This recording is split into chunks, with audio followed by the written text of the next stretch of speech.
Segunda-feira nós fizemos uma live sobre falsos profetas, ou melhor, sobre confiar em todos os profetas, confiar sem confirmação. Tem muito profeta que é assim, né?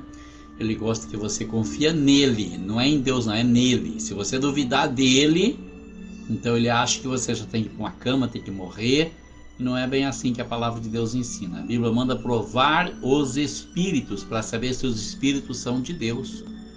Porque existe muita gente presunçosa que pensa que está com a palavra de Deus, mas a palavra de Deus não está com alguém, está com o Espírito Santo. E para quem o Espírito Santo conceder a palavra, não é? Então nós temos que ter a mente aberta para isso.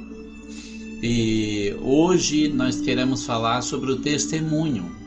Eu tenho prometido que eu vou trazer para os irmãos um testemunho do que aconteceu comigo em 2006. E Deus tem um plano, irmão. Deus sempre tem um plano. Ele tem alguma coisa para fazer e nada pode impedir o agir de Deus. Nós não entendemos todas as coisas que acontecem porque Deus permite que aconteça alguma coisa, mas eu aprendi a confiar no Senhor. Eu aprendi que é sempre melhor confiar no Senhor. Em meio às dores, ao sofrimento, à angústia e o desespero, nós aprendemos a confiar no Senhor. Tem coisas que nos acontecem que, se você parar para refletir, você fala: meu Deus, mas eu não mereço passar por isso. Mas Deus sabe por que você está passando por isso. É por isso que o apóstolo Paulo escreve aos Romanos, no capítulo 8, versículo 28, dizendo: todas as coisas contribuem para o bem daqueles que amam a Deus, aqueles que são chamados por seu decreto. Porque uma coisa, irmão, é você ser chamado pelo Evangelho. O Evangelho é pregado para todo mundo e o mundo inteiro é chamado por Deus. Mas alguns são chamados pelo decreto de Deus. E a prova é que muitos não atendem ao chamado de Deus. A palavra está sendo pregada, está sendo anunciada, anuncia-se o arrependimento, anuncia-se o perdão dos pecados, anuncia-se o arrebatamento da igreja, mas muitas pessoas nem dão crédito, nem dão ouvido a essa palavra. Mas quando Deus chama alguém por seu decreto, esse é meu, esse eu quero, ai dele se dificultar as coisas para Deus. É como eu sempre falo para minha filha Diana, porque ela foi chamada, foi anunciado para mim que ela seria chamada por Deus, que era escolhida, quando ela tinha 4 anos de idade. E se ela dificulta as coisas para Deus, ela vai sofrer. É como você tentar parar uma locomotiva. Entre na frente e tenta parar para ver o que acontece. Ela vai te arrebentar. Não se brinque com Deus, não se desafie a Deus. Irmão, Deus tem uma obra para fazer. Deixa Deus fazer o que Ele tem que fazer. Não tenta ficar na frente, não tenta impedir, porque toda pessoa que tentou impedir se arrebentou. Cuidado com isso. Mas se são chamados pelo decreto de Deus, atenda, entenda e atenda, que você evita sofrimento na sua vida. Assim aconteceu quando, no auge da minha vida, eu perdi meu irmão. Não foi só o fato dele ter deixado esse mundo, porque o inimigo tentava tirar a vida dele há muito tempo, mas não conseguia. Deus tinha um plano e ninguém atrapalha o plano de Deus. E aí aconteceu de uma forma tão violenta que eu fiquei perdido, eu perdi o rumo, não sabia o que fazer. O que aconteceu exatamente? Dorival foi um menino diferente de todos os demais. Desde pequeno, um menino arteiro, um menino agitado, fazia muita coisa, sabe? Ele andava a cavalo, ele pegava uma bicicleta e saía andando. Muito agitado, muito arteiro, apanhava muito do meu pai, mas ele não parava de fazer as travessuras dele. Alguma coisa impulsionava ele. Eu admirava ele, porque eu era o contrário, eu era pacato, eu era sossegado, eu era tranquilo, eu sempre ficava no meu cantinho. Eu ficava sempre lá no meu cantinho, vendo meus irmãos mais velhos aprontar, porque o Joaquim também não era coisa leve não, sabe? O Joaquim era o mais velho. Dorival era o segundo. Eu via eles aprontar, eu via eles apanhando do meu pai e eu ficava na minha. Eu que não vou nessa de maneira nenhuma, né? De maneira nenhuma. Eu ficava no meu cantinho lá. E assim eu cresci e aprendi a sempre ficar no meu canto. Eu já até falei aqui, eu vou repetir, quando eu tinha 10 anos de idade, eu tive uma professora que me dava um tapa na cara todo dia de manhã, porque eu tinha letra feia. Mas eu já tinha entendido que a gente tem que se calar, que a gente tem que ficar quietinho, que a gente não pode reagir, porque reagir é pior, né? Então, eu fiquei no meu cantinho sempre quietinho, cresci assim, e Deus me ensinou a ser desse jeito. Eu tento ser assim até hoje. Faço de tudo para não entrar numa briga. E depois que eu entrar também eu faço de tudo para não sair, né? Mas Deus sabe de tudo. Ele me conhece, Ele me ama assim do jeito que eu sou, e eu sou grato a Ele por esse amor que eu nunca vou saber definir. Mas o Dorival cresceu dessa forma, e quando nós mudamos para a cidade, eu tinha 8 anos de idade, portanto ele já tinha 11. Foi ele e o Joaquim vender sorvete na rua com uma caixa de isopor.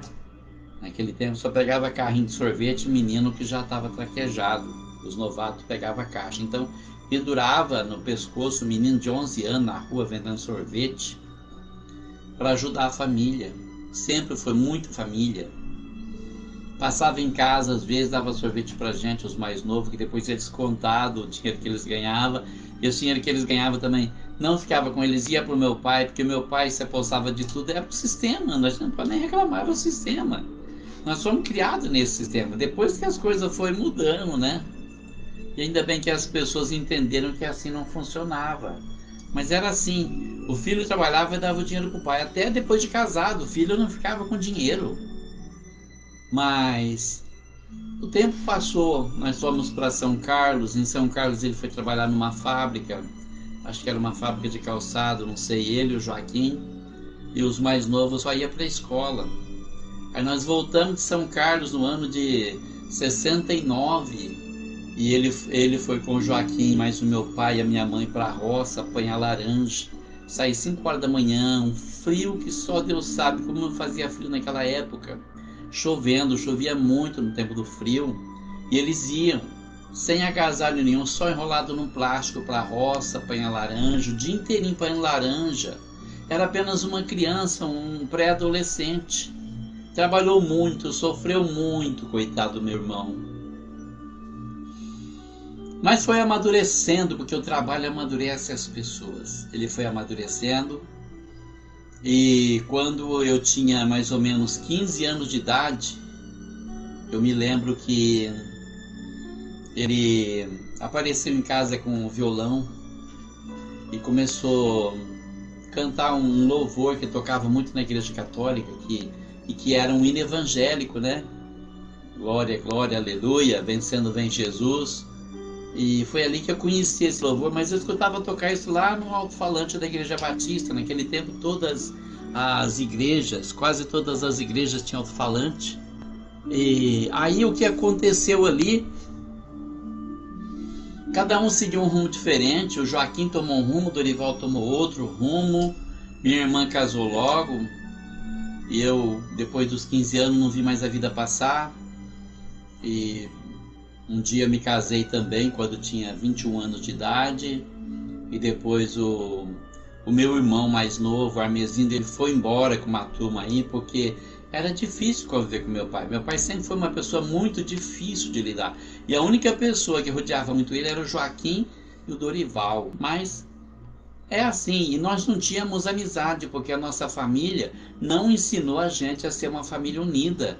Pelo contrário, meu pai vivia falando mal de um filho para outro, jogando um contra o outro, e assim a gente não tinha união nenhuma. Um ficava sempre de olho no outro, pensando, nossa, o que ele está fazendo, o que ele está fazendo? Tudo para conseguir a atenção do meu pai. Só o Senhor pode mudar isso. Então nós crescemos assim, sem ter essa união, esse amor familiar que a gente deveria ter, porque o meu pai sempre foi muito dengoso, né? Sempre queria muita atenção para ele, não se importava de jogar um filho contra o outro. Eu acho que ele nem tinha noção do mal que ele fazia quando fazia isso. E nós crescemos assim, cada um por si, cada um na sua. Logo depois que casou, Dorival tirou carta de motorista, saiu da roça, foi dirigir caminhão. Primeiro sofreu bastante, muito. Foi para Campinas, trabalhar numa fábrica de freio, e depois que voltou, então ele conseguiu ser caminhoneiro. Joaquim quis ser pedreiro. O Armezindo, mais novo, ele foi trabalhar na construção da MB, aprendeu o ofício de carpinteiro e seguiu pelo mundo. E eu fiquei na roça, eu não tinha para onde ir. Eu tirei carta de motorista, ninguém quis me dar caminhão. Acho que o povo pensava que eu era doido, talvez fosse mesmo, não sei. Mas não quiseram confiar, então eu continuei na roça. Depois que eu tirei carta, fiquei mais 7 anos na roça. Eu fui o único dos meus irmãos que quis estudar, mas mesmo assim chegou num ponto que não deu. O próprio professor de matemática me desanimou, falou, não adianta você vir mais, você vai reprovar, você já perdeu tempo. Olha cada tipo de professor. Olha cada tipo de professor, que fracasso de professor é esse, que ao invés de incentivar, desanima o aluno. Então desanimei da escola, depois eu quis fazer um curso por correspondência, não deu certo, era muito difícil, tentei outra coisa, não deu certo. Um amigo meu que trabalhava com concerto de televisão, com eletrônica, me convidou para trabalhar com ele, mas não deu certo, eu tive que voltar para a roça, enfim, eu era um fracassado. O tempo passou, no ano de 83 aceitei Jesus, minha família todinha se revoltou comigo. Meu pai, eu morava no fundo da casa dele, porque eu trabalhava na usina e ganhava pouco mais de um salário mínimo, não tinha condições de pagar aluguel. Meu pai disse para mim, não quero protestante no fundo da minha casa, pode caçar um, pode sumir, cata o que é teu e some.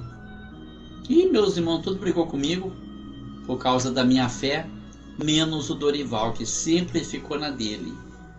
E aí aconteceu, como eu contei segunda-feira a respeito da evangelização dele, né? Eu tinha medo de falar com ele, escandalizar, então pedi para o Senhor mandar alguém. Eu orava e falava, Senhor, manda alguém evangelizar o meu irmão Dorival. E eu fui sair da Barra do Agudo no ano de 85, fui trabalhar na roça, em 86 entrei na Carvalho que construía a estrada vicinal Terra Roxa Viradouro, e depois saí dali, trabalhei mais 3 meses na roça, e aí arrumei emprego na Frutesp, uma firma muito boa, emprego muito bom, e foi aí que eu reencontrei o meu irmão Dorival, mas ele já estava evangelizado. Naqueles dias aconteceu uma coisa sinistra, ele se afogou ali na cachoeira de São Bartolomeu, no Rio Pardo, e só escapou das águas porque o anjo do Senhor foi buscar ele lá no fundo da água, senão ele teria morrido ali, morrido sem salvação. Mas o Senhor foi misericordioso e não permitiu que acontecesse isso, e salvou ele porque tinha um propósito na vida dele também. Quando eu consegui convidar meu irmão Dorival para ir na igreja, ele já estava evangelizado. Foi uma benção. Foi para a igreja, deixou o cigarro, deixou a bebida, deixou tudo que não presta e se tornou meu amigo. E a gente fazia visita juntos, ia evangelizar juntos, aquela parceria, aquela amizade, aquela cumplicidade maravilhosa. E depois eu fiquei sabendo que a minha mãe falava do meu pai, né? Meu pai via a gente passando na rua e falava, olha aqueles dois juntos ali, como é que surgiu essa amizade aí? Eles nunca foram tão próximos, nunca foram amigos assim, o que está acontecendo nessa igreja? E meu pai não aceitava, porque ele me expulsou de casa por eu ter me convertido. E quando meu irmão Dorival falou que ia se batizar, meu pai falou, perdi mais um filho. Eu já tinha perdido um, agora eu perdi 2. Só que quanto mais o meu pai desprezava o Dorival, mais ele se aproximava do velho. Eu não era assim, eu sou um tipo de pessoa ofendida. Me magoou, eu estou de longe. Mas o Dorival não, é ganhador de alma. Começou a ir mais vezes na casa do meu pai, começou a falar para ele que queria fazer um culto lá e tal, e o tempo foi passando. E eu continuei orando pela minha família, fiz um voto ao Senhor para ver meu pai e minha mãe ser batizados, e eu vi. Porque a fidelidade de Deus nunca se acaba, irmão. Se você confia que Deus tem uma obra para fazer, você ora confiando, o Senhor vai fazer essa obra na tua vida. Ele vai trazer quem você pedir de volta, se a pessoa se afastou. Senão ele pode trazer também, é o decreto de Deus. Um é chamado pelo evangelismo, outro é chamado pelo decreto de Deus, como diz Romanos capítulo 8, versículo 28, na última parte. Aqueles que são chamados por seu decreto. Deus decreta, eu quero esse aí, acabou. Quem pode resistir à sua vontade? Mas depende de você, irmão. depende da sua oração, depende da sua fidelidade com Deus. E aí, trabalhávamos juntos na evangelização. No ano de 89, eu, meu irmão e mais uma turminha que nós selecionamos na igreja, não tinha pastor, nós fomos evangelizar. Toda quarta e toda sexta a gente fazia culto na praça. Na quarta era na pracinha em frente à casa do meu irmão Dorival, e na sexta lá do outro lado da cidade. Varremos a cidade com o evangelho, cruzamos a cidade com o fogo de Deus, e muitas almas vieram para Jesus naquele ano. Quando chegou o próximo pastor na igreja, não vou nem mencionar o nome dele, a igreja tinha já uns 200 membros. E foi dessa forma que a gente foi se aproximando cada vez mais. Aí aconteceu muita coisa, sempre fui muito perseguido pelo ministério. Deus sabe de tudo, Deus tem um propósito para tudo, se Ele permitiu, porque com certeza isso é o melhor que poderia acontecer. Eu não vou questionar o método que o meu Senhor usa para fazer a obra dele. Mas aí, depois de tantas desavenças, tanta dificuldade, Dorival tinha comprado um caminhão, não deu certo, e ele arranjou um trabalho em Cajuru, onde mora minha cunhada até hoje, o Denilson. E ele disse para mim: eu vou para lá, eu vou abrir um trabalho lá, Deus vai abençoar. E eu fui com ele no dia da mudança. Eu fiquei vendo aquilo, e que vontade de ir junto com ele. Puxa, eu sabia lá no íntimo que eu estava perdendo um companheiro, um parceiro que eu possivelmente não encontraria mais. Eu não pude ir, eu não fui, eu não tinha como, eu estava desempregado, ele também, e a gente não tinha como manter as famílias da gente. Eu estava procurando alguma coisa para fazer. Deus estava amadurecendo a obra que Ele ia fazer na minha vida, e eu estava aguardando. E lá em Cajuru, Dorival, ele assumiu esse trabalho. Ele ia fazer culto na cadeia, ele ia para as praças, entregar folheto, convidar as pessoas para ir no culto de noite. Fez um trabalho de evangelismo pioneiro, maravilhoso, lá em Cajuru. Mas, infelizmente, todos os homens de Deus são perseguidos. Eu não tenho certeza se é 1 Timóteo capítulo 3, versículo 12, que Paulo diz assim: todo aquele que quiser seguir piamente a Cristo Jesus padecerá perseguições. Então, quando não deu certo, quando ele ficou desamparado no ministério onde ele estava, ele foi para outra igreja. O pastor prometeu muito apoio para ele, conhecia o trabalho dele, sabia que ele era um grande evangelista. Inclusive, ele chegou a receber o título de cidadão cajuruense por causa do trabalho que ele fazia no presídio e o trabalho de assistência social. E os vereadores resolveram dar a ele o título de cidadão cajuruense. Olha que glória, né? Quando muitas vezes a igreja não reconhece, quando pastores te perseguem, não reconhecem, te desamparam, Deus levanta pessoas no mundo para honrar o servo de Deus. Ele foi honrado. No livro tem uma foto, o livro que eu escrevi tem uma foto com ele recebendo o certificado de cidadão cajuruense, que é cidadão honorário, né? Então, e ele fez esse trabalho todo, mas infelizmente sempre tinham aquelas pessoas que gostam de falar mal, que gostam de perseguir, que quer ser melhor que os outros, muito perseguidos. Mas é isso que acontece, irmão. Não espera você ser honrado num mundo que crucificou o teu Senhor, não espera. E muitas vezes a perseguição vem de dentro da igreja, o lugar onde não poderia ter, onde nós esperamos amor, onde nós queremos apoio, onde nós queremos amparo. É onde nós mais somos perseguidos e caluniados. E ele foi muito caluniado o tempo todo, porque ele sempre foi um verdadeiro cavalheiro, gentil, educado. É um lado do meu irmão que eu sempre admirei. Era muito polido, era muito educado, muito gentil. E algumas pessoas estão tão acostumadas a ser maltratada que quando é bem tratada já desconfia dos outros. Fala: nossa, esse cara está com segundas intenções. E tem mulher que merece ser maltratada, porque se você tratar ela bem, ela acha que você está com segundas intenções. É desse jeitinho aí, não é machismo não, é a verdade. Tem que tratar mal, porque se tratar com gentileza, já acha que você tem segundas intenções. E começaram a falar mal dele, porque ele era muito gentil com todo mundo e tal. Quer dizer, você não tem como agradar, né? Se você é grosso, sem educação, onde você viu um obreiro desse jeito? Se você é gentil, se você é educado, se você é amável com as pessoas, é porque você tem segundas intenções, é porque você é malicioso. Mas eu costumo dizer que as pessoas maliciam dos outros por causa da malícia que tem nelas. É a maldade delas que leva elas a pensar mal dos outros.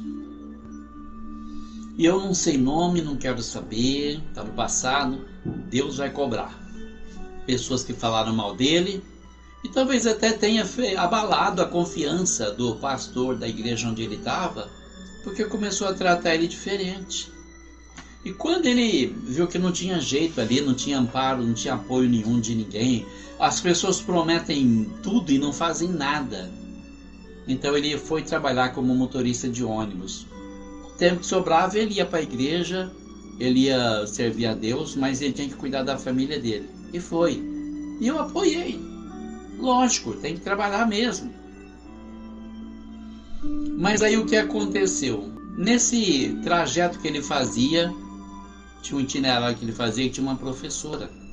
E o meu irmão Dorival, ele viu que eu fui estudar, fui fazer supletivo, Deus abençoou, eu prosperei, eu fiz o ensino médio, eu fiz faculdade, eu aprendi informática, eu aprendi tanta coisa, eu melhorei muito nesse campo. E ele foi estudar, foi fazer supletivo também. Aí ele encontrou uma professora, e nossa, quando eu soube que era professora, eu quis fazer amizade com ela, né?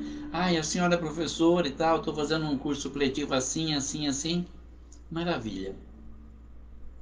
Desenvolveu-se uma boa amizade entre os dois, e eu não vejo maldade nisso também. Eu dei aula em Hortolândia, no supletivo, e tem tantas pessoas de Hortolândia que ainda têm amizade comigo até hoje, lá do supletivo, e temos do ensino regular também. Inclusive a Josi, que está aí, como nossa assistente, foi minha aluna, sempre foi uma moça muito delicada também, muito educada, muito gentil, tenho muita lembrança boa dela. E a Ariane Albuquerque, que entrou em contato comigo em janeiro dizendo que ela quer vir me ver, ela está com saudade. Dei aula para ela no 7º ano, aula de leitura, 2 aulas por semana, mas marcou a vida dela, queria vir me ver. Então eu disse para ela que viesse quando eu fosse fazer o lançamento do meu próximo livro, que deve ser em agosto ou talvez em setembro, e ela concordou, né? Não sei se ela está online agora, se está vendo essa live. Se estiver vendo, Ariane, um abraço. Muito obrigado pelas lembranças, tá bom? E tem esse relacionamento que a gente tem com aluno, com professor. Também tenho muito bom relacionamento com meus professores do supletivo. Tenho um carinho enorme por eles. Vão ser convidados para ir para o lançamento do livro também. Inclusive a Fátima Munhoz, não sei se ela está online, está no meu Facebook, se estiver. Um abraço aí também, Fátima. Devo muito a você, abaixo de Deus, que tudo nós devemos a Ele. Abaixo dele, que usou você também para me ajudar a chegar até onde eu cheguei. Mas é assim, e essa amizade que brotou entre eles trouxe mais intriga, pessoas que viviam, olha lá, você viu? Olha ali, você viu? Você pode ver muito isso nas igrejas hoje, pessoas que não têm o que fazer, pessoas que não se ocupam na obra de Deus, que ficam, olha lá o fulano, olha lá a fulana, olha os dois juntos, olha lá, estão conversando. O sangue de Jesus tem poder para secar essas línguas malditas, que só sabe trazer destruição e maldade, mais nada. E aí, eu fui um dia para Campinas, eu tinha lançado o meu primeiro livro, eu ia lançar o segundo, estava em busca da editora que fez o meu primeiro livro, era de Campinas. Eu não conhecia Campinas, mas sempre fui muito aventureiro, sempre fui meio louco. Deus que me guardou a vida toda, né? Que saía assim, sem rumo, vou para tal lugar, pegava o ônibus e ia, foi para Campinas. Só que eu ia de manhã e não deu certo, né? Eu trabalhava com informática aqui. Os computadores aqui onde eu trabalhava estavam com problema e o meu parceiro pediu ajuda, fiquei ajudando ele para formatar os computadores. Então eu acabei saindo mais tarde e pensei, já que já está tarde, eu vou passar em Cajuru para ver meu irmão Dorival e de lá eu vou para Campinas. Parece que foi por Deus, porque eu não sabia que seria a última vez que eu ia ver ele, foi a última vez. E eu liguei para ele, devia ser umas 2h30, 3 horas da tarde, liguei do ônibus e disse, olha, tô indo para tua casa, você tá em casa? Ele me atendeu, falou, olha, tô em casa sim, pode vir. E eu cheguei, ele já estava me esperando no portão, meu pai tinha ido para lá, estava passando um tempo com ele, e eu cheguei lá e ele estava na calçada me esperando, me deu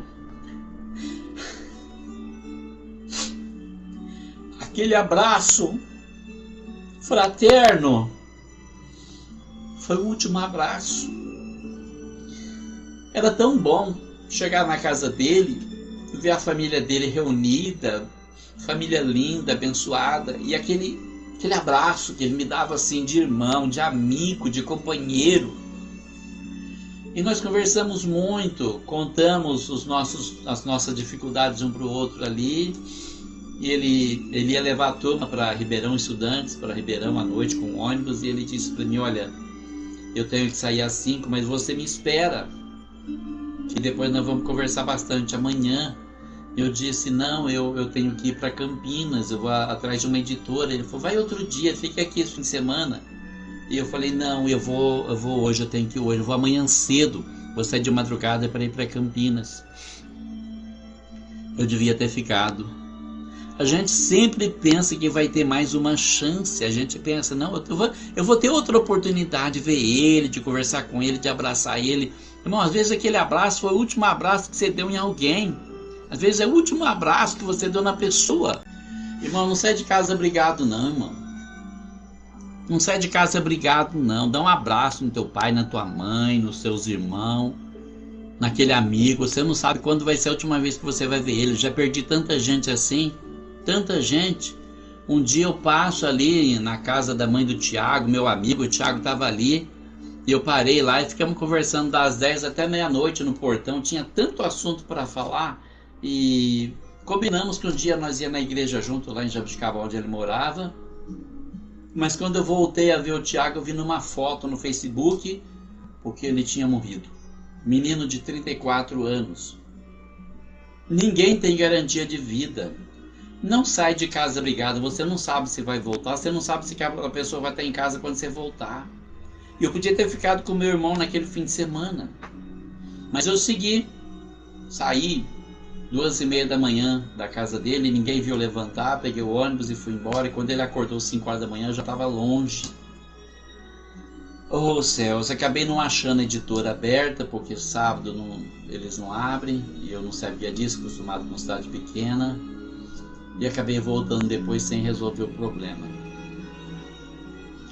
E aí eu estava aqui na minha casa um dia, toda semana, quando eu ia para Morragudo com meu filho Ivan, eu ligava para ele, ou ele me ligava. Às vezes a gente estava na estrada, o celular tocava, era o Dorival.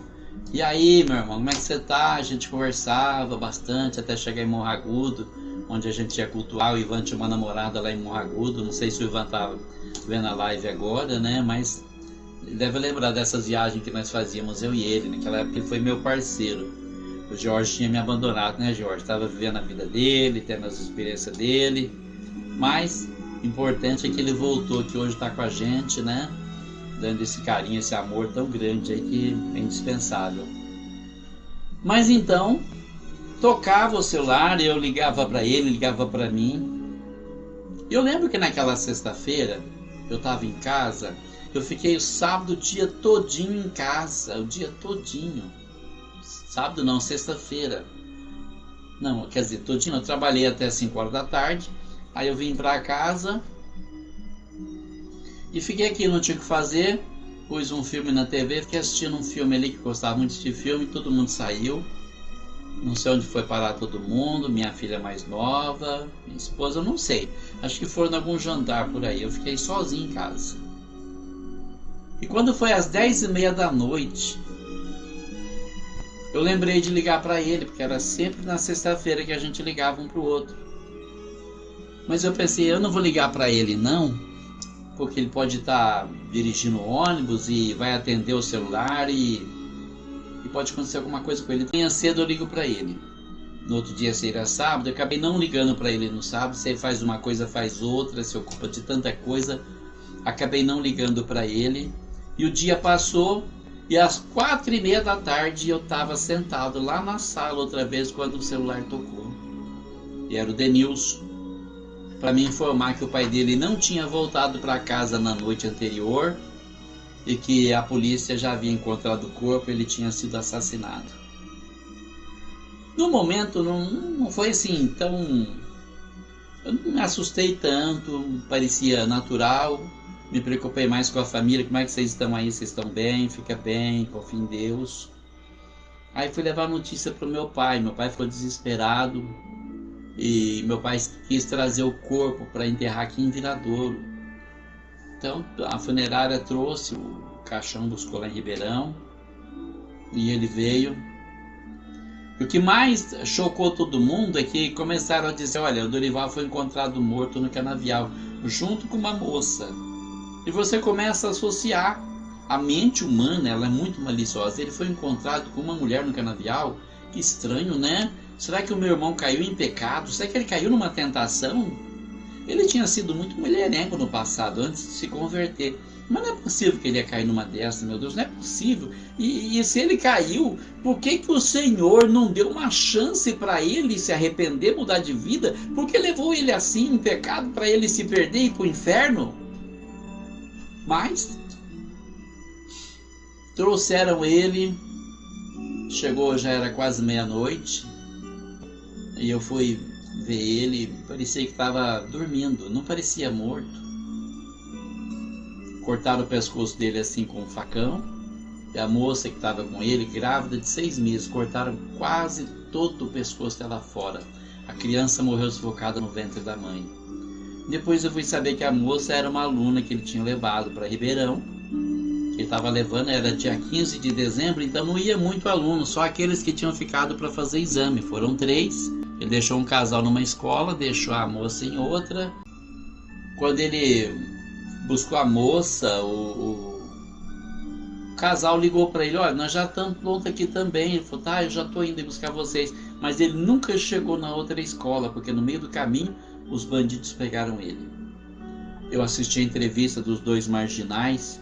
Eles trabalhavam na Vila Virgínia, numa fábrica de plástico. Eles saíram às 5 horas da tarde, foram no mercado municipal, compraram um facão cada um e ficaram no semáforo perto da prefeitura, esperando a presa que ia passar ali mais cedo ou mais tarde no semáforo. A hora que o sinal fecha, o motorista é obrigado a parar e os bandidos estão ali. Se você não para, a polícia te multa. Se você para, a polícia não te protege, você está por tua conta. E quando ele passou ali às 10h30 da noite, eles bateram o facão no para-brisa, quebrou o para-brisa, pôs o facão no pescoço dele e falou para ele: olha, abre a porta. E aí eles entraram no carro e fizeram ele tocar para a saída de Altinópolis. Eu não sei o que deu na cabeça do meu irmão, porque se fosse eu, embalaria o carro, enfiaria o carro num poste, que eles não teriam mais o que fazer, mas é que tinha chegado a hora dele. E a morte sempre tem uma desculpa, não é? Sempre tem uma desculpa. Quando chegar aquela hora, parece que tudo conspira para acontecer isso. Aí o que aconteceu? Eles foram pro canavial e um rapaz tinha 18 anos, o outro tinha 21. Eles estavam acostumados a fazer isso. Já estavam acostumados, porque foi muito prático para eles, foi muito fácil. E como diz o pessoal aí, não dá nada, né? A lei é uma porcaria, a nossa justiça é uma, perdão da expressão, uma merda que só pune pessoas honradas e apoia, passa a mão na cabeça do vagabundo. Mas aí, lá no meio do canavial, ninguém sabe o que aconteceu. Os bandidos é que não vão contar, né? Eu imagino, cá entre nós aqui, eu imagino que os caras estavam drogados, tentou abusar da moça e ele não permitiria, ó, com certeza. Então eles mataram ele, deram um golpe de facão no pescoço dele assim, cortaram aqui a artéria e ele morreu esgotado. Aí cortaram o pescoço da moça, claro, não ia deixar ela viva para ser testemunha. Porque olha, sinceramente, estavam no meio de um canavial. Se aqueles 2 bandidos deixassem ele ali com 50 anos de idade e aquela moça grávida de 6 meses, para eles ir a pé para a cidade para denunciar na polícia, até chegar na cidade já teria amanhecido o dia. Eles mataram porque sabiam que não ia dar nada. Não dá nada. A justiça, ela passa a mão na cabeça de vagabundo, ela apoia esse tipo de coisa. Um dia Deus vai trazer a verdadeira justiça. Deus vai trazer a verdadeira justiça. Deus vai fazer justiça. Ele vai cobrar dos injustos, dos ímpios, dos maldosos. Ele vai cobrar, tenho certeza que vai. Mas aí ele ficou ali. Foram achados no outro dia às 3 da tarde, quando Quando o meu irmão não chegou no ponto, o casal ligou para a empresa, o dono da empresa foi lá buscar eles de carro, né? Perdão, esqueci de falar uma coisa. Quando saía de Cajuru, ele ligou pro patrão dele e falou: olha, só tem 3 pessoas. O patrão dele falou: então faz o seguinte, volta aqui, deixa o ônibus e vai com o carro da empresa. Era um golzinho quadrado. Imagina, se fosse com o ônibus, ele não teria sido pego. Mas é porque tinha que acontecer. Aí o patrão pegou outro carro, foi buscar o casal e não se importou com mais ninguém. Ainda falaram para ele: o senhor não vai procurar um motorista, ele tinha diabetes, pode estar passando mal. Não, tá nada, ele deve estar na gandaia. Foi o que ele falou. E foi lá na casa do meu irmão, chamou minha cunhada, minha cunhada saiu e falou: ó, o Dorival não chegou ainda. O que aconteceu? Ah, não, eu já fui na polícia da parte, né, pra se acontecer alguma coisa, mas ele não tinha ido coisíssima nenhuma, ele só estava se descartando das responsabilidades. Meu irmão não voltou para casa. No outro dia de manhã, minha cunhada chamou o Juninho, chamou o Denilson e disse para eles: olha, o seu pai não voltou ontem à noite. Então o Denilson tinha que trabalhar no mercado, mas o Juninho estava de folga, falou: olha, eu vou pegar o carro e vou para Ribeirão procurar o pai. E foi justamente na rodoviária, foi na Vila Virgínia, e quando chegou lá na Vila Virgínia, ele foi na delegacia da parte. O policial falou: olha, espera um pouquinho, tem alguém ligando aqui. Aí alguém estava ligando a Vila Virgínia, porque lá tinha uma fábrica de plástico, e alguém ligou e falou: olha, tem um carro aqui com o vidro quebrado, sujo de barro, vocês não querem investigar para ver se o carro não é roubado? E tinha a placa do carro, a placa que o meu sobrinho, o Juninho, tinha entregado, tinha falado para a polícia. O Juninho ficou ali esperando. Eles foram lá e pegaram os caras lá na Vila Virgínia, trouxeram. Os caras falaram: não, o carro não é da gente não, o carro foi emprestado, né? Sempre assim, eles não assumem, são covardes. São covardes para cometer a violência, são covardes para assumir, a justiça é covarde para fazer o que precisa ser feito. E aí o que aconteceu? Depois de uma conversa um pouco mais séria, então eles confessaram. Foi lá no canavial onde estava o corpo do meu irmão e da moça, e recolheram eles, e assim foi. E lá em Cajuru, os demônios se agitavam para denegrir a imagem do meu irmão. Pessoas foram lá, foram falar para o pastor falou assim: Deus fez justiça. Olha como que as pessoas são levadas em roda de conversa por qualquer conversinha, né?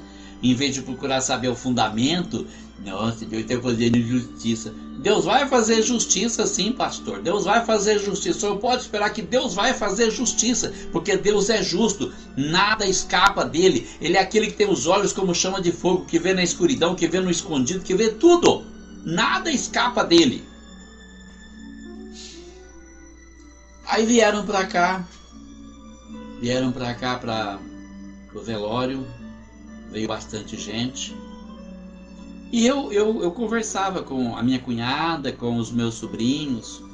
Eu encorajava eles, eu dizia para eles: olha, vocês podem ficar tranquilos que eu tenho certeza que seu pai não fez nada de errado, porque se tivesse fazendo, ele contaria para mim. Ele não estava fazendo. Mas lá no íntimo do coração foi nascendo aquela raiz de dúvida: será que o meu irmão fez uma besteira na hora da morte e Jesus deixou ele morrer em pecado? E aquilo foi tomando conta da minha alma aos poucos e devagar, como sempre acontece. Eu sou muito controlado e você vai controlando, mas chega um momento em que a coisa explode, a coisa entorna, chega no topo e extravasa. Enterramos ele ao meio-dia e cada um seguiu o rumo da sua casa. E depois eu dormi um pouco, que eu passei a noite no velório. Até ali tudo bem. Quando eu acordei, caiu a ficha.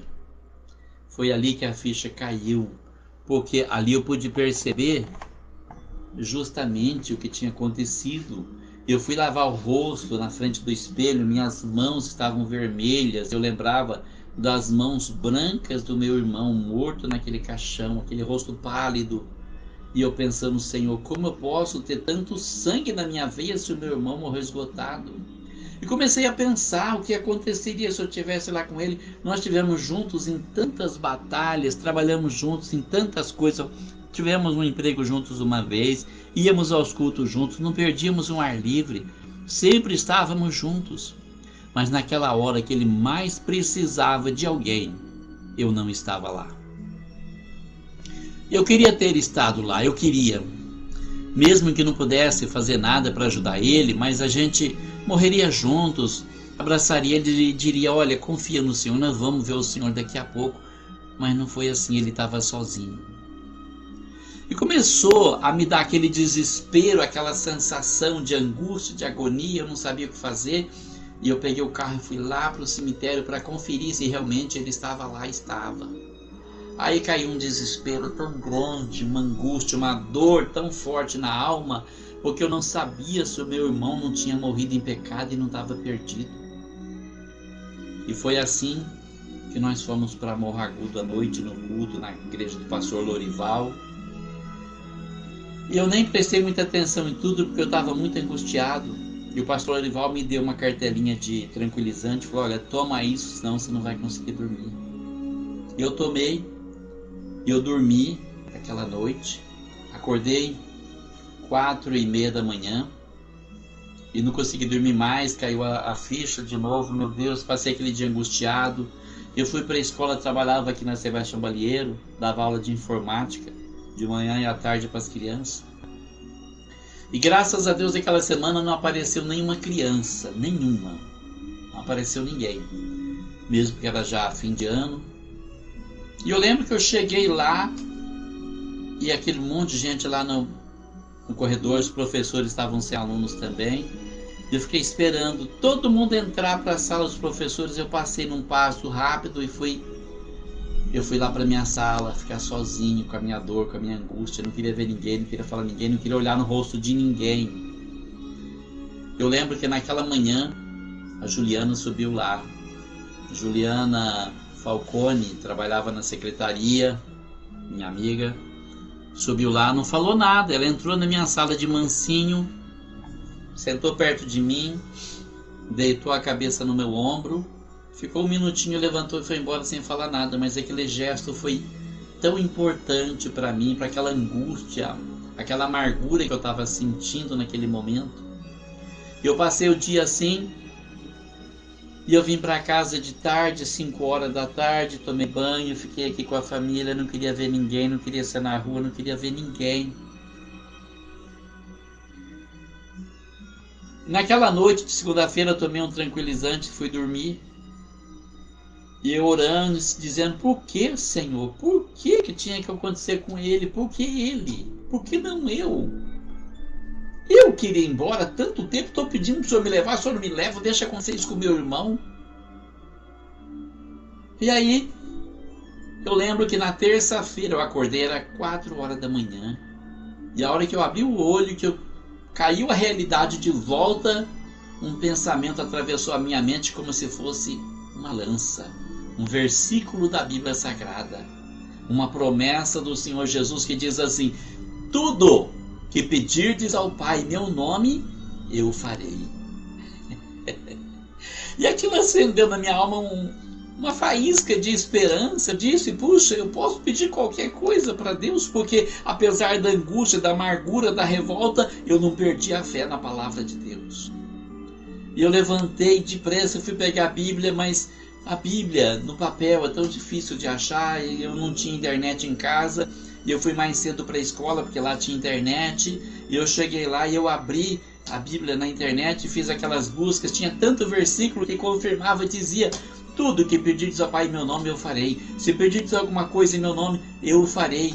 Nossa, que esperança que brotou na minha alma. Meu Deus, eu posso pedir qualquer coisa, porque tudo é tudo, né?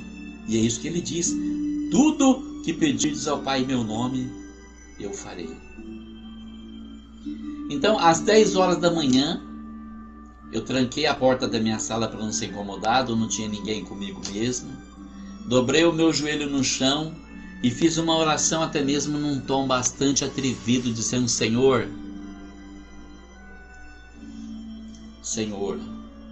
a tua palavra me dá esperança, dizendo que tudo que pedirdes ao Pai em meu nome, eu farei. E eu não sei se o Senhor vai me ouvir, mas eu preciso pedir uma coisa para o Senhor.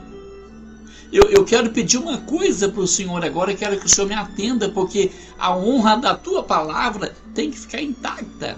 O Senhor tem que fazer o que eu vou pedir, porque é a honra da tua palavra que está em jogo. Eu quero saber aonde está o meu irmão. Eu não sei se o Senhor vai falar comigo em sonho, revelação, profecia, se o Senhor vai falar pessoalmente, eu não sei. Eu quero que o Senhor fale comigo. Eu quero que o Senhor me revele aonde está o meu irmão. Porque se o Senhor disser que o meu irmão está com o Senhor, eu vou ficar tranquilo, eu vou ter paz. Mas se o Senhor falar para mim que o meu irmão morreu em pecado, que ele se perdeu, que ele não está com o Senhor, pela honra da tua palavra eu peço agora, troca ele de lugar comigo agora, eu quero ir para o inferno no lugar dele agora. Eu disse para ele, eu quero ir agora. E por incrível que pareça, quando eu disse isso, caiu uma neblina de paz tão grande sobre mim, eu me senti tão bem. Passei o dia mais tranquilo, mas não acabou, a tristeza não foi embora, claro que não. Mas assim, nasceu uma esperança em mim. E eu lá no íntimo sabia que o Senhor ia falar comigo. E à tarde eu fui para casa, tomei um banho, fui na casa do meu pai, ver se ele estava bem, voltei logo. Quando eu cheguei aqui na minha casa, minha filha mais velha, Diana, estava chegando aqui. Ela estava frequentando a igreja batista, ela falou, pai, vai ter um culto na casa do Bravo e ele pediu para você ir lá. E eu disse, claro que eu vou. Eu estou precisando muito, eu preciso mesmo. Aí eu falei, pode ir que depois eu vou. Ela saiu e foi. Eu me calcei e eu fui. Quando eu cheguei lá, eles estavam todos na varanda. O pastor Marquinhos estava lá dirigindo o culto, estava o Vardão, estava todo mundo lá. E eu cheguei, eles estavam orando. Eu cheguei, empurrei a gradinha do portão, encostei o portão assim. Eu fiquei de cabeça baixa. Eu não estava conseguindo olhar no rosto de ninguém. Não consegui olhar para ninguém, eu tinha tanto ódio me consumindo, eu só pensava em vingança, queria ir para Ribeirão, fazer amizade com aqueles caras e embebedar eles um dia, levar eles para um lugar isolado e picando pedacinho por pedacinho, falando, sabe por que você vai morrer? Porque você matou meu irmão. O ódio estava me consumindo, o ódio estava me destruindo. E aí, eu baixei a cabeça enquanto eles oravam. Quando acabou a oração, eu levantei a cabeça. A Neia fez assim para mim, vem para cá, fez um sinal para mim. Eu estava vendo ela pelo canto do olho, ela estava perto da minha filha. Eu fui lá e fiquei em pé perto da minha filha, de cabeça baixa, sem olhar para ninguém. Aí eles acabaram a oração e começaram a cantar aquele louvor que meu irmão cantava quando eu tinha 15 anos. Já refúgio a glória eterna de Jesus, o Rei dos Reis. E eu comecei a ver aquilo, falei, gente, comecei a lembrar do meu irmão, falei, nossa, meu Deus, que saudade. Acabaram de cantar, falei, nossa, que alívio, né? Pararam de cantar. Aí começaram a cantar outro, que meu irmão cantava muito também, né? Firme nas promessas do meu Salvador. Eu falei, gente, não é possível, não é possível. Meu irmão cantava tanto assim, eu conseguia ver o rosto dele, a gravata, conseguia ouvir a voz dele cantando. Eu falei, nossa, aí eu desabei, não dei conta, eu desabei. E nesse momento, quando eu comecei a chorar, eu percebi que a Luana saiu lá de trás do canto da garagem, ela passou num passo acelerado perto de mim, denotava desespero. Passou por trás de mim, pegou minha filha pelo braço, entrou na casa.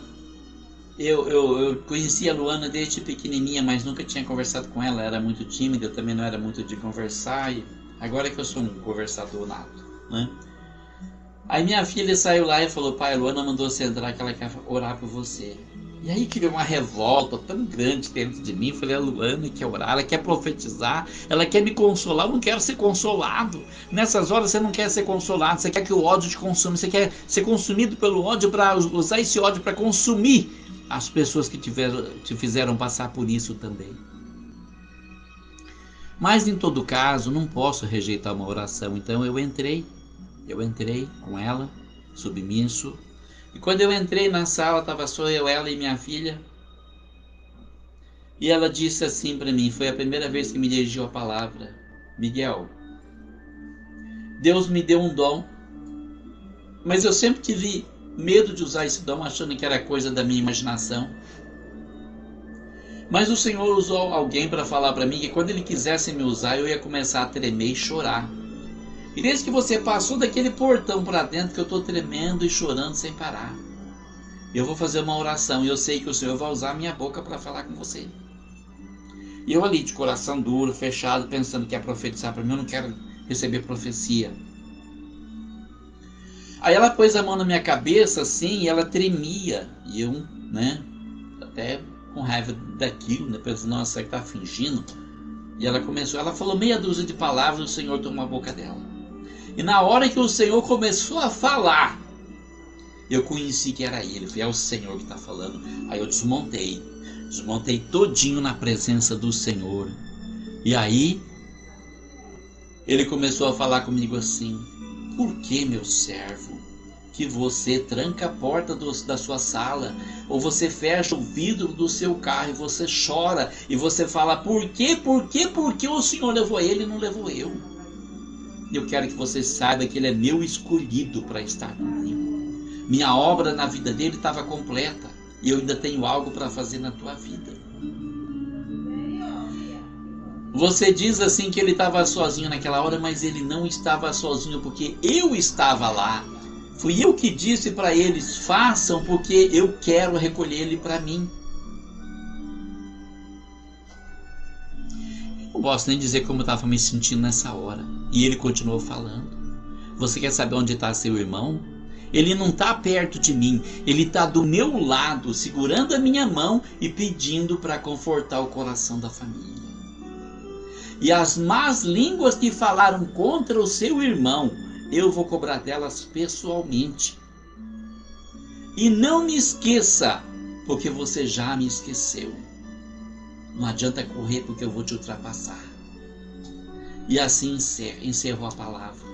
Irmão, aquele ambiente mudou radicalmente de um momento para outro. Parece que eu não respirava oxigênio, respirava amor. Eu nunca me senti tão amparado, tão amado como naquela noite, naquele lugar. E eu conseguia sentir na voz do Senhor um desespero para me consolar, para me confortar, para me dar alívio. Meu Deus! Eu estava tão transtornado, eu não podia imaginar. Eu tinha conversado na quarta-feira, na segunda-feira, tinha conversado com a Adriana Mantelli sobre a possibilidade de arranjar um advogado do Estado para processar os caras. Ela disse que não tinha, mas ela me viu. E na quarta-feira de manhã, quando cheguei na escola, eu fui correndo contar para ela. Ela falou, ai, graças a Deus, Miguel, você não ia morrer essa semana, você não ia aguentar uma semana com todo aquele ódio no coração, você ia morrer. E olha como que o Senhor fez, né? Ele fez isso, ele veio ao meu encontro e me deu essa força para continuar vivendo. Quando nós saímos na rua, eu já conseguia olhar no rosto das pessoas, já conseguia cumprimentar as pessoas, eu conseguia sorrir para as pessoas. A tristeza foi embora? Não, mas ficou fácil de suportar, fácil de carregar, porque o Senhor não desampara, o Senhor não falha. Todo mundo pode falhar, todo mundo pode te deixar na mão, as pessoas podem não te compreender, mas o Senhor te compreende. E Ele nunca vai te deixar, principalmente nessas horas difíceis. O Senhor estará com você, como esteve comigo. Foi maravilhoso. O livro chama-se Sem Medo de Viver. É publicado no site Clube de Autores. Se alguém tiver interesse, ali tem toda a trajetória da vida dos baianos que vieram como retirantes da Bahia. Mas assim, o Senhor alcançou a nossa família, mudou as nossas vidas. E eu ganhei um novo alento, eu ganhei força para viver, irmão. Sabe por quê? A partir dali eu segui minha vida, né? Fui dando testemunho onde eu passava. Até hoje eu estou dando testemunho como esse que estou apresentando aqui. E aí eu fui, depois em 2008 fui para Hortolândia, fui dar aula em Hortolândia, conheci essa gente maravilhosa que tinha lá, que eu só vim embora mesmo porque minha família não quis mudar para lá, senão eu não teria voltado jamais. Eu gostava demais de lá, daquele pessoal, povo amigo, povo bom, e eu tenho muita saudade, eu tenho vontade de ver vocês ainda antes que o Senhor me leve. Eu tenho essa esperança de um dia ainda pegar o carro, ir para Hortolândia, ficar lá, passar um dia, ver as pessoas. Meus alunos, adolescentes, hoje são pais, são mães, são casados. Gostaria de vê-los de novo, mais uma vez, pelo menos, antes do Senhor me levar. Mas estou aqui fazendo a obra de Deus, testificando aquilo que o Senhor fez na minha vida, que fez na minha vida e que pode fazer na tua também.